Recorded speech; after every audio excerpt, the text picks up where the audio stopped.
श्यामलाल ने अपनी पढ़ाई पूरी करने के बाद भी उसे नौकरी नहीं मिली, इसलिए वह डिप्रेशन में चला गया।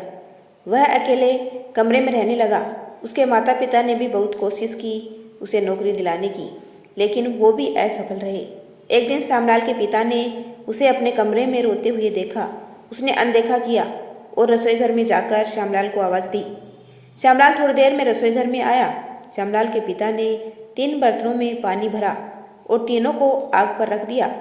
जब बर्तन में रखा पानी उबलने लगा तो उन्होंने एक बर्तन में कुछ आलू डाले, दूसरे में अंडे डाले और तीसरे में कॉफ़ी के बीज डाले।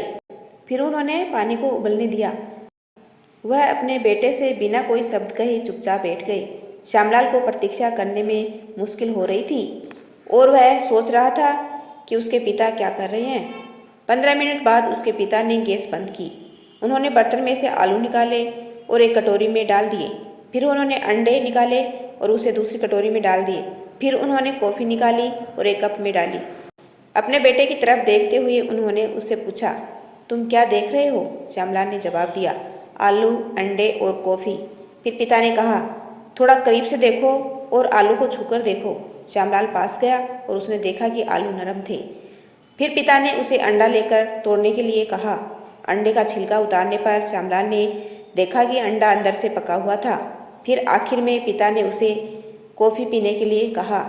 कॉफ़ी की खुशबू से उसके चेहरे पर मुस्कान आ गई। उसने अपने पिता से पूछा, इसका क्या मतलब है?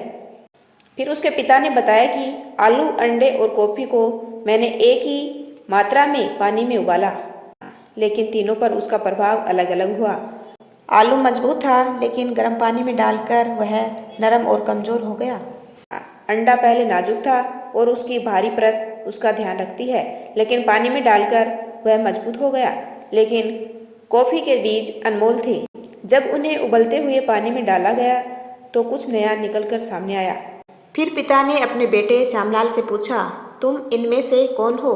जब तुम्हारे सामने कोई मुसीबत आती है तो तुम किस तरह सामना करते हो?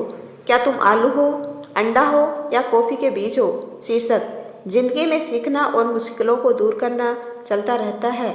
हमें हर दिन कुछ नया अनुभव करने को मिलता है, जिससे हम अपनी ज़िंदगी को बेहतर बनाते हैं। यदि आपको मेरा छोटा सा प्रयास अच्छा लगा हो तो चैनल को लाइक, शेयर एंड सब्सक्राइब कीजिए। आपका अपना कीमती समय देने के लिए दिल से धन्यवाद।